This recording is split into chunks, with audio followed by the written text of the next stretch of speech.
think they appreciate it. They were throwing it back. Well, they thought it was a curse.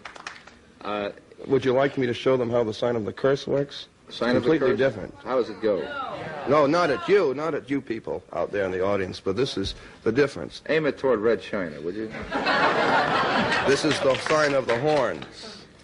A curse sign, the two fingers extended. This way, spread apart for sort of shotgun blast, you know. I always all over, figured if I ever met the devil, he'd have dirty fingernails. Go on. No, they're not. Yes, they are. Where? Dirty fingernails. Well, that's because I've been fooling around with your equipment. Never mind. Don't blame it on the studio. Go on with it. All right. So that's the sign of the horn, and then what happens? Is that it?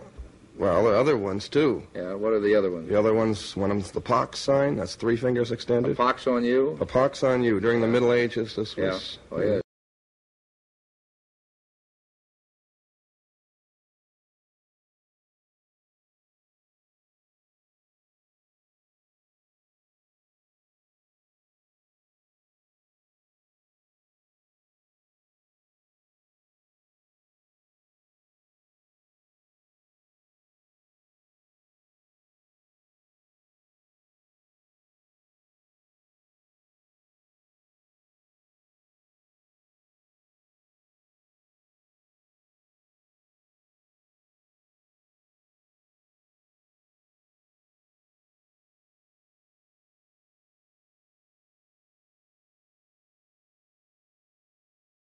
And like I found myself emailing him the other day about something that I wanted him to do for me, and I was like, when I just thought about it, I was like, that's so selfish, because it's like,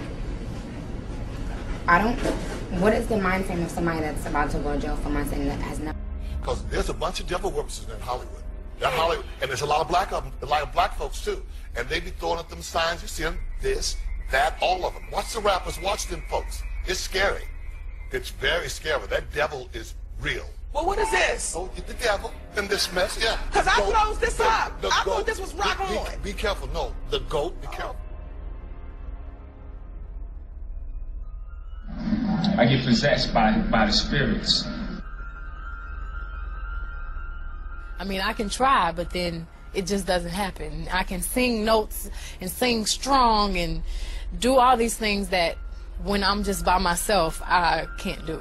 And I remember right before I performed, I raised my hands up, and it was kind of the first time I felt something else come into me. I don't want to blame him. I ask him to leave, but he can't. He's here for a reason. People have brought him out. People conjured him up. Now he won't leave.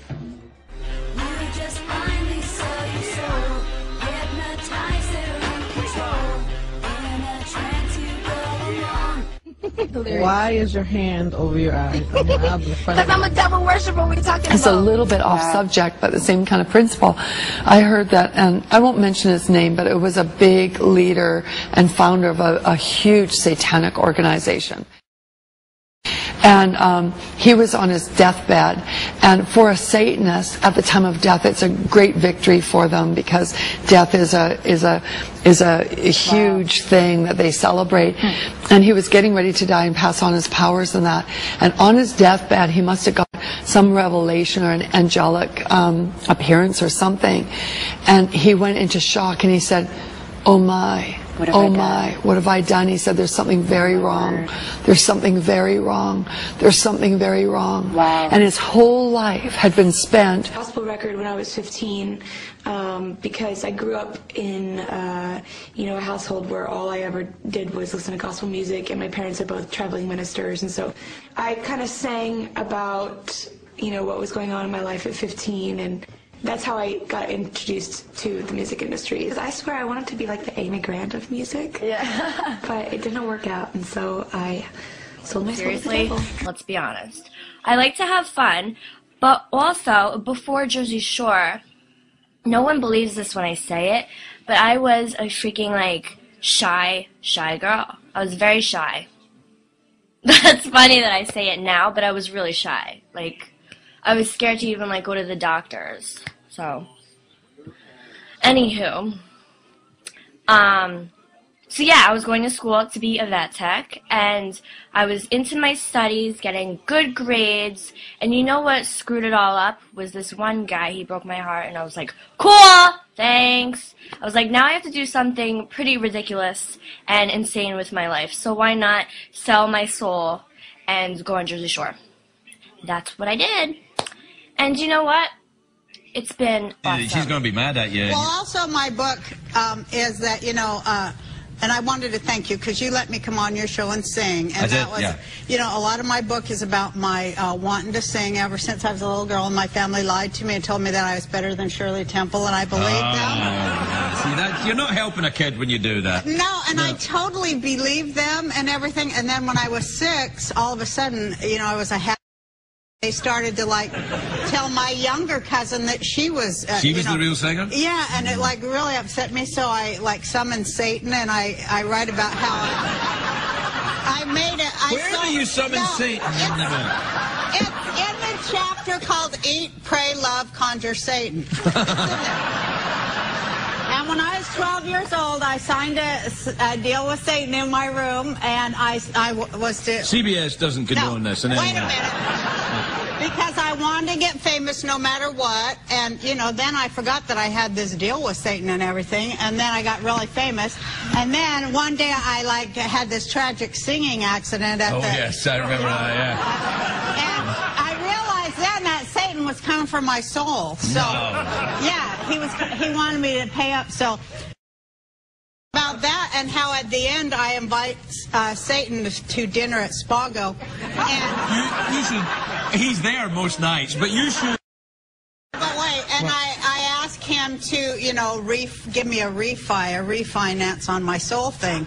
And so that works out. It has a happy ending. Oh, so you and Satan are good then?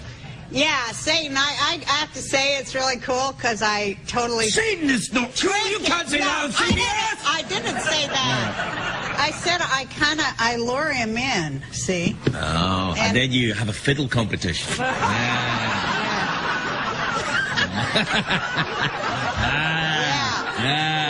the way to do it, yeah. Do you play the fiddle? No. Any musical instrument? Well, I have taken musical...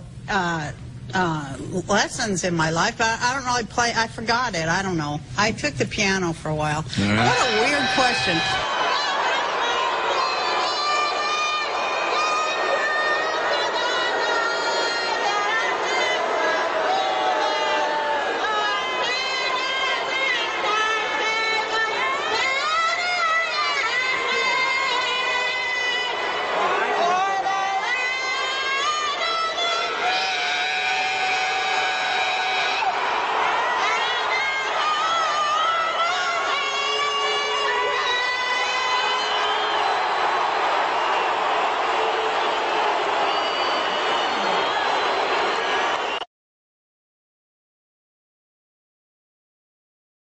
In that chair, we talked about Blue Streak. I love that dude. He played a role in your life, I believe. How do you feel about him as a person, as an artist? Martin Lawrence is the guy that showed everybody you can make it from D.C. to Hollywood.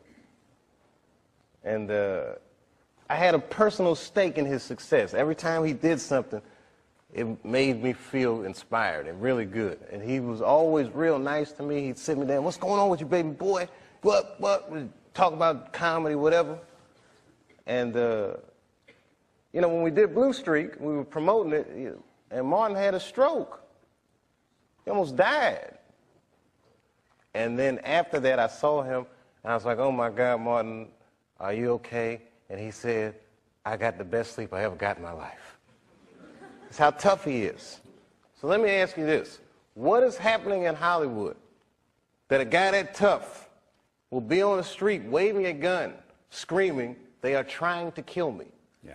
What's going on? Why is Dave Chappelle going to Africa? Why does Mariah Carey make a $100 million deal and take her clothes off on TRL? A weak person cannot get to sit here and talk to you. Ain't no weak people talking to you. So what is happening in Hollywood? Nobody knows. The worst thing to call somebody is crazy, is dismissive. I don't understand this person, so they're crazy. That's bullshit. These people are not crazy. They're strong people. Maybe the environment is a little sick.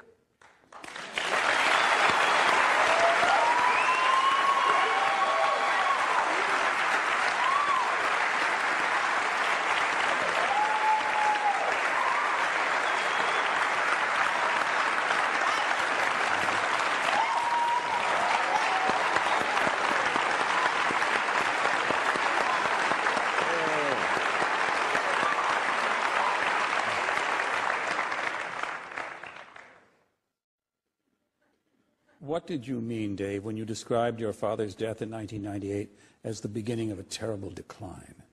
I was 23 when I was doing Half-Baked. I was getting ready to turn 24.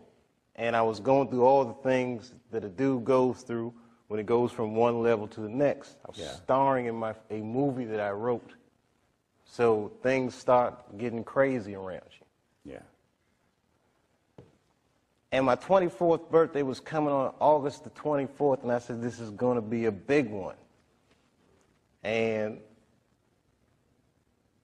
the morning that I turned 24, phone rang, and my sister was like, Dad had a stroke.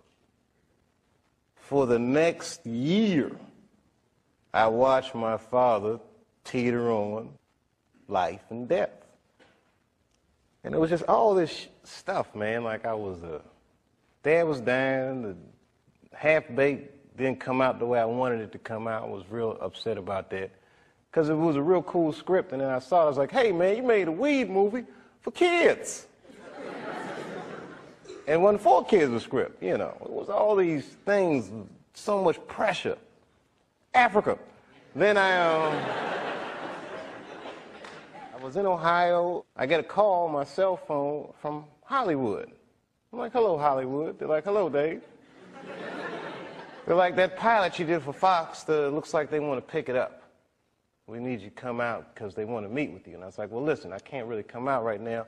Got a real bad situation at home. Can we talk about this on the phone? No, they would rather meet with you in person. But you know, like the horror that they turned us into, I jumped on that plane and left my father's bedside, which I regret to this day, and I went out and I sat with these people in this room, and if you can imagine a large circle of people, and I was 12 o'clock, the black dude. Yeah, Dave, we really liked the show, but the pilot episode was about me getting booed off stage at the Apollo. They go, you know, but what are we going to do about it? I mean, there's not really any white people in it. I said, well, it's about the Apollo. It's not really white. Well, you know, we were thinking about the girl on the show. We didn't think she was that funny, not that good looking. I think we should recast her, maybe. And they start using terms like universal appeal. Basically saying they want me to recast a girl with a white woman. I said, yeah, I don't think I can do this, and I quit. On the cover of Variety, Chappelle pulls the race card. The race card. And I get calls from Newsweek, 60 Minutes. Everybody, we want your story. Now I'm scared to death. I'm like Rosa Parks or something. I'm like, I'm not ready for this. I was just venting a little bit. And then, a few months later, Dad dies. And that's hard for a young dude in his life. That's a real tough loss. I was there when he died. And he went from being my father to what are we going to do with the body. Within moments, it was over. And I'm going through all this stuff, and this is the guy I would usually talk to, right? Dad.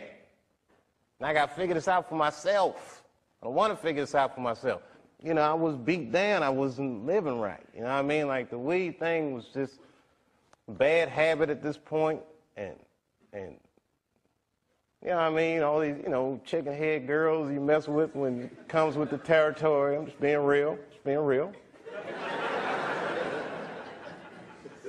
Just wasn't living right, man. I didn't feel good. And the stand-up stuff was just some angry stuff. It was just like I was kind of bottoming out. But when my dad died, because I've been commuting back and forth to Ohio so much, that's when I bought the farm, which I called the you Hollywood farm. Did you stay in Yellow Springs for a while? I live there to this day. I live there to this day. I'm raising my kids there. Look, man, at that point in your life, it's something so real in contrast to what Hollywood is, a very powerful illusion. And when your dad died, it kind of just broke the spell, like, oh, this is bullshit. Look, I've been spending so much time doing this. What about my family? What about my friends? Wait, whatever happened to my friends? Damn, I don't even have any friends. Ugh. So I bounced, man. New Year's Eve, 1999, I moved into that farm, and that was it. As far as I was concerned, I was done. When you look in the mirror now, and the image that looks back at you, are there days when you say, well, I kind of like this, or I like my hair today, or I'm never I think I'm pretty cute today? No, I'm pretty cute today. No, I try not to look in the mirror. I really do, because I'm never happy with what I see. So I go on with my work and get it done. I have to ask you this. So many mothers in my audience have said to please ask you this question. Yeah. Why do you always grab your crotch? Why do I grab my crotch? Yeah, why? We think you got a thing with your crotch going on. I think it happens subliminally. When I dance, if you're a dancer, you know, you're just interpreting the sounds and the accompaniment of the music. If there's a driving bass, you become the bass. If there's a cello, if there's a string, you become that. So you become the emotion of what that sound is. Okay? So if I'm doing a movement and I go bam and I grab myself, it's the music that compels me to do it. It's not saying I'm getting ready to grab down there and it's not a great place. You don't think about it. It just happens. Sometimes I'll look back at the footage and I'll go, did I do that? Yeah. So I'm slave to the rhythm. Yeah. Okay? I think the alarm's going off in the house. I don't know why. But we're going to fix it in a minute. We're in live television. So we're going to go to break. These things happen. We'll be right back. What has this done to your career? What has it done to my career? What has it done to your career? In what way? How has it impacted, my touring, record sales? Album's #1 all over the world. All over the world. America's the only one because, I don't want to say too much. But it's not #1 in the United States. It's conspiracy, yeah. I don't want to say too much. I'm done. I don't want to say much because I'm hurting. I'm really hurting. Where were you, Latoya, when you heard the sad news? I was actually, my father called me. I was at home, and I had just hung up the phone with my business partner, and he had just told me about Farrah, and I said, oh my, geez, I wonder who's next, because it always happens in threes.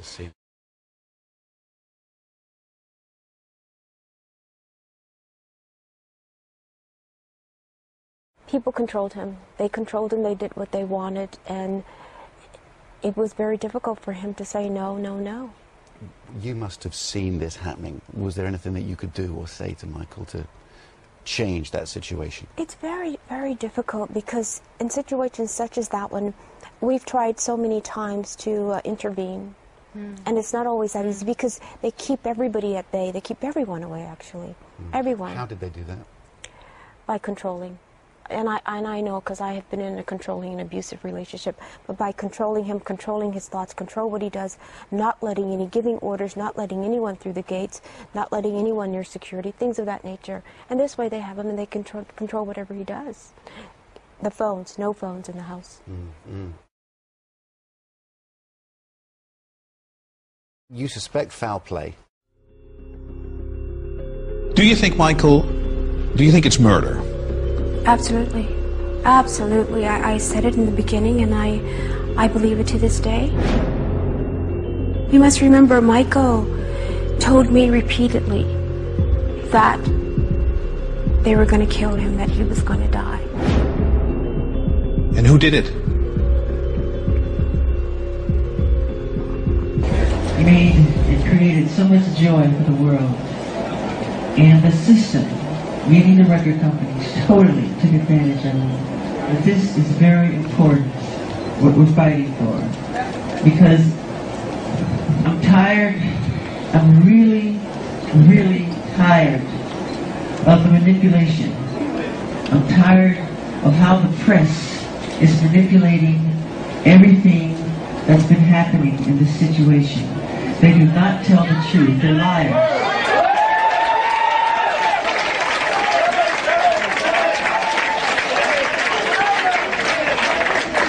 And they manipulate our history books.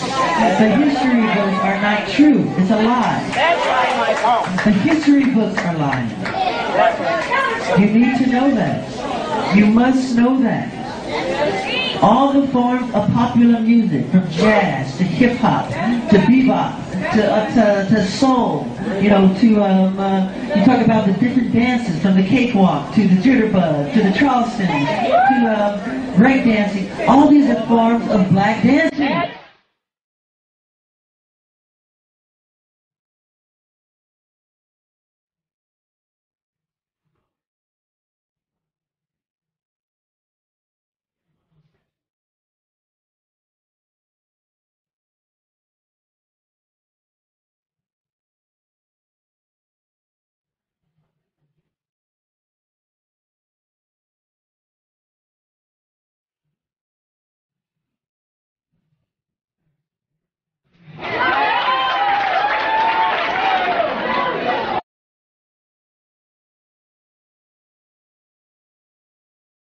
Change. And let's not leave this building and forget what has been said. Put it into your heart, put it into your subconscious mind, and let's do something about it. We have to. We have to. Because it's been a long, long time coming. And a change has got to come.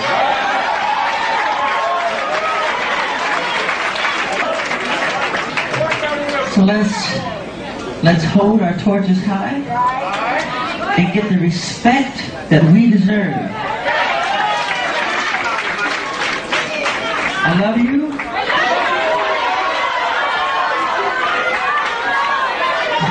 I love you.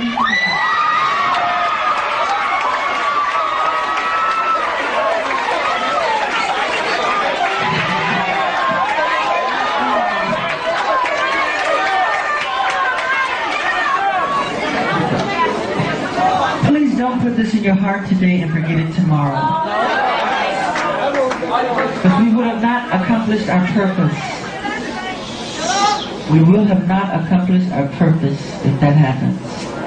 This has got to stop. Thank you for, giving me the opportunity to be heard, in a positive light. Yeah. Or just in a fair light. And if I inadvertently talk about your situation, I got you. You let me know. I got you.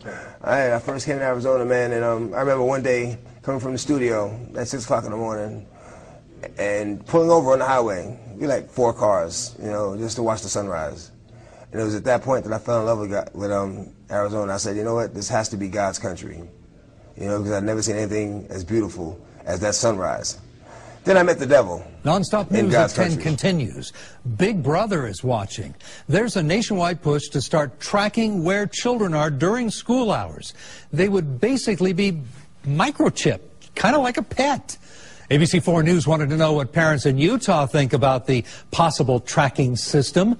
The night team's Kimberly Nelson joins us now live in Salt Lake City. Kimberly, what are they saying? Well, they're not excited about it, and here's the deal. Students who play hooky cost school districts money. So to recoup some of that money, they're taking those drastic steps, as you just mentioned. But parents we spoke with are outraged about what this could mean for our future. You may use it to get into secured buildings. And it's already embedded into most of your credit cards, being scanned every time you swipe. The technology is known as Radio Frequency Identification System, and it's soon going to be used at some schools across the country to track students' whereabouts. Excuse me? They want to microchip my children? Like I do with my dog and my cat? We have before us the opportunity to forge for ourselves and for future generations a new world order, a world where the rule of law, not the law of the jungle, governs the conduct of nations. When we are successful, and we will be, we have a real chance at this new world order, an order in which a credible United Nations can use its peacekeeping role to fulfill the promise and vision of the UN's founders. You better come back. We don't want your new world order, Leave Chile right now. Leave Chile. You are not... You're killing a lot of people. You're killing a lot of people. Leave here. Leave Chile right now. Leave Chile. Leave Chile. We don't want your world government. Leave Chile right now. Leave Chile, okay? Leave Chile. Your family is the most disgusting in the world, Leave here. Leave. You also, you're a traitor to Chile. Mr. Agustin Edwards, you're a traitor to Chile, okay? You're a traitor to Chile. What you're doing right now, okay? okay? You know everything. You know everything. You're participating with him. You're participating with him in this. Your world government will fail, okay? It will fail! Your world government will fail! Will fail! Will fail! You know it! Leave Chile right now! We don't want you here! We don't want your disgusting thing here! Leave Chile now! I was wondering why I never heard about all these Supreme Court decisions in the media. So I really wanted the IRS's point of view, because to get the true story, it was imperative I hear both sides. I kept wishing Anthony Burke would call me back. He seemed like an honest man. I then proceeded to call my message machine. Hi, this message is for Aaron Russo. This is Anthony Burke at the Internal Revenue Service. Let me suggest some people that you might want to think about talking to. One would be Don Alexander, who's a former commissioner who's here in town in Washington. Another would be Sheldon Cohen, who is both a former commissioner and former chief counsel. All those guys, I think, can answer your question about, where in the tax law it says that you have to pay taxes. Wow, good news, I thought. So I called Sheldon Cohen because he used to be the IRS commissioner. He wrote the tax code, and he was also general counsel to the IRS. He is a true expert, and I couldn't find a better person to answer my questions. He graciously agreed to my interview. The reason I'm doing this documentary is because there are many people in America today who believe that there's no law that requires them to pay an income tax or file a 1040. And there are many people going to jail for it, fighting over it. The Internal Revenue Code is authorized by the 16th Amendment. I think it should be clarified. I think government should be transparent to the people. Why doesn't the IRS commissioner sit down with them and just explain it in clear English? Why? I don't think they really care. I think they're just playing word games. You don't think they're sincere people? No, I don't think they're sincere people. What does voluntary compliance mean? And why does the IRS code say it's voluntary to comply, not mandatory? That's a word euphemism we use. We use voluntary compliance when we talk about traffic signals. Most people, at 2 o'clock in the morning, do you stop at a red light? Yeah. Is there a cop there? Well, sometimes I don't. Well, I do, and most of us do. Most of us do. Right. But that's voluntary compliance. That was a complete perversion of logic. Traffic laws state that it is mandatory to stop at a red light. The IRS code says it's voluntary to comply. Mandatory and voluntary are the complete opposite of each other. Yet he wants us to believe that they mean the same thing.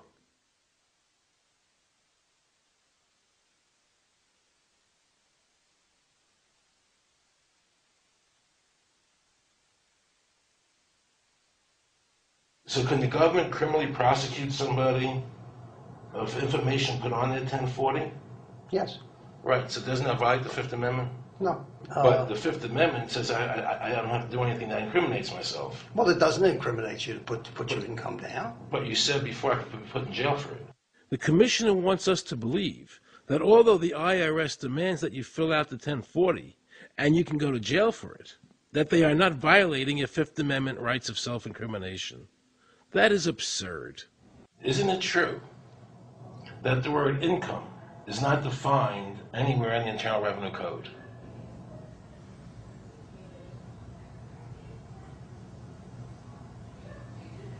The law says that the government has a right to tax income from any source derived. So, but the word income is not defined in the code. It just says income without a definition of what income is. That's right.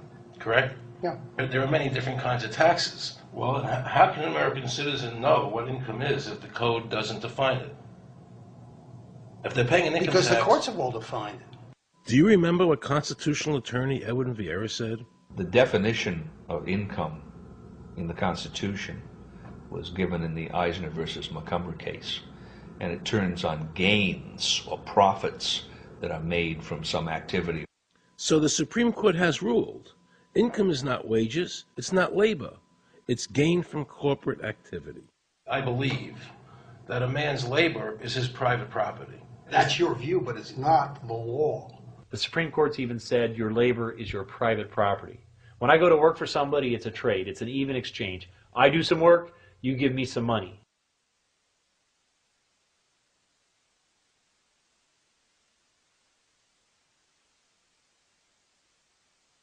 In 1916, we had the Brucheva case and the Stanton case. And the Brucheva case and the Stanton case said that the 16th Amendment gave the government no new taxing power. I'm not going to argue the niceties of that with you. And it came up again in a case called Peck versus Lowe, where the Supreme Court said the 16th Amendment did not extend Congress's taxing power to any new or accepted subjects. In other words, if you weren't taxable before the 16th, you weren't taxable after the 16th. Today I interviewed a juror, okay, who sat on a case, and they found the person not guilty for lack of filing, okay? And I asked her why they found him not guilty. And she said because the IRS couldn't show us the law that made him liable to file a 1040. All they need to do, if there is a law, is to show us the law, which, of course, they never did. And the reason they didn't do it was why? Because there is no law. Title 26 requires you to file a return. But doesn't Title 26 have to be in compliance with the Supreme Court decisions? You're going to take a 1920 case and superimpose it on the whole Internal Revenue Code that was written after it? No, that's not. I can't believe what I just heard. Rewind. You're going to take a 1920 case and superimpose it on the whole Internal Revenue Code that was written after it? No, that's not. Remember he said earlier the Internal Revenue Code was authorized by the 16th Amendment? The Internal Revenue Code is authorized by the 16th Amendment. Remember, the Supreme Court said the 16th Amendment did not give the government any new taxing power. These decisions have never been overturned. Let's listen further. Can the lower courts overrule the Supreme Court? No. How are they putting people in jail today for not paying a tax on their labor when the Supreme Court said they don't have to? Doesn't the IRS code have to be in compliance with the Supreme Court? That's my big question. This is a waste of time. Well, because whatever I say, you're not going to believe. He's right. I don't believe him. And neither should you. He wants us to believe we should obey the IRS code, which is being enforced in violation of the many Supreme Court decisions. If the Supreme Court made a decision... Thank you, Aaron. I think we're finished. I'm sorry, Mr. Cohen, you're doing that. Well, I'm sorry that you constantly re-argue the point. You're liable because the law says that you're liable, and the courts say the law says you're liable, and that's why you're liable. You see, he's talking about the lower courts, who are not in compliance with the Supreme Court, as they have to be. Doesn't the court have to be in compliance with the Supreme Court? The Supreme Court has so held. Where? You caught me unprepared. I'll come back. Well, I don't want to do that. But let me ask you a hypothetical question. No.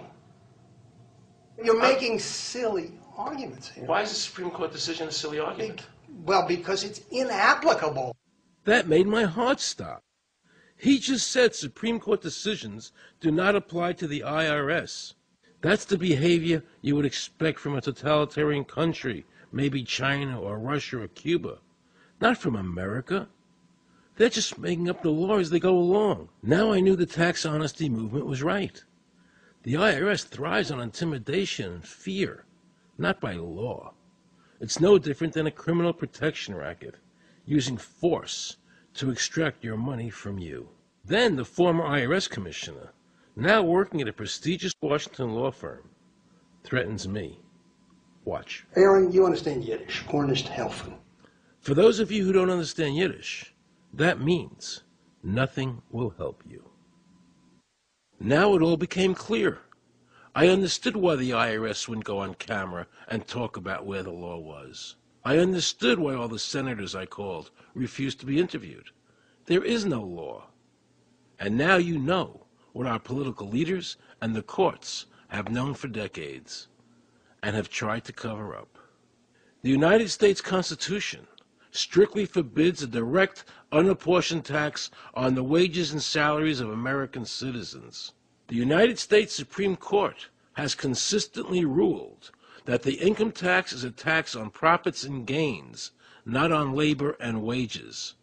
On behalf of the American people, I challenge the IRS to show me a statute that allows a direct, unapportioned tax on the wages and labor of the American people.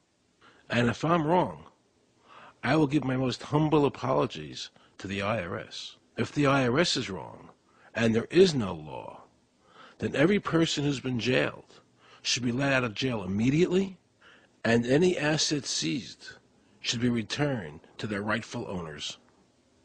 If this is a nation of laws and a free country, then the IRS should show the law to the American people. I thank the gentleman. I rise in opposition of this bill, but I would like to clarify something. We're not trying to scare kids. This president's foreign policy is what's scaring the kids of this country. And that people have said today, why are people believing this? Why are people believing this big internet hoax? Well, it's the same people that told us Saddam Hussein had something to do with 9/11. Same people that told us Saddam Hussein had weapons of mass destruction. Same people that told us we were going to be able to use the oil for reconstruction money. Same people that told us that we'd be greeted as liberators, not occupiers. Same people, same president that told us the Taliban is gone. Same president that told us that Poland is our ally 2 days before they pull out. Same president that tells us Iraq is going just great. Same president that tells us the economy is going just great. Same people that told us the tax cut was going to create millions of jobs. Same people that told us that the Medicare program only cost $400 billion when it really cost $540 billion. So please forgive us for not believing what you're saying. Please forgive the students of this country for not believing what you're saying. Not one thing about this war that has been told to the American people or that has been told to these college students has been true. Not one thing. Bremer says we need more troops. The Pentagon says we need more troops. And this president can't get them from the international community. There's only one option left. Let's be honest with the American people. I yield back the balance of my time.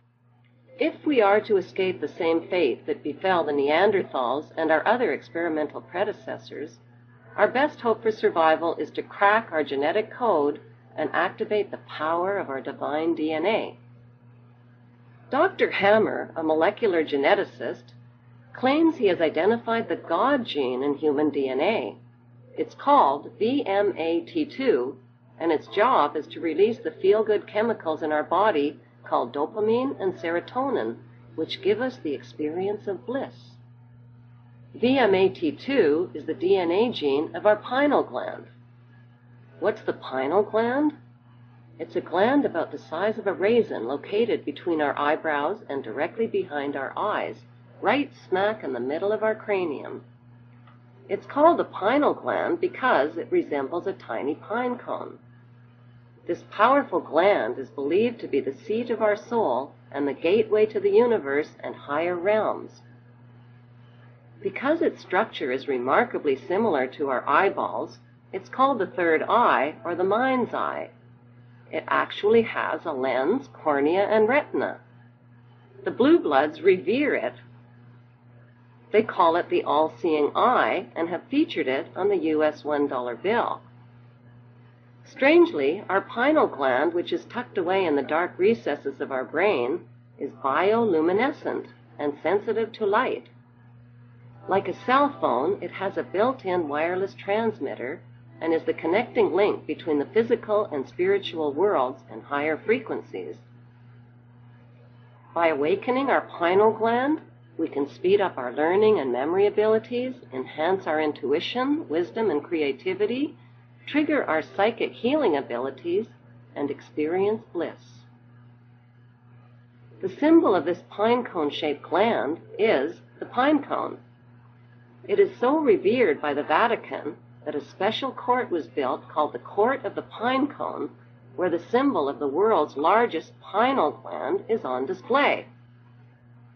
The symbol is also found on the staff of the Pope and the Egyptian god Osiris. Considering the power and function of the pineal gland, why has it been ignored and given so little mainstream attention? Why? Because it's our power source, and the ruling families know this. Medical science refers to the pineal gland as the atrophied third eye. By the age of 12, it is already calcified and hardened, and by adulthood, it is dormant and atrophied from lack of use. Recent research reveals that fluoride, which is a toxic additive to our water supply and toothpaste, accumulates in the pineal gland where it wreaks havoc. Outdoor activities, eating less sugar, and eliminating processed foods and fluoride from our diet can help to revitalize it.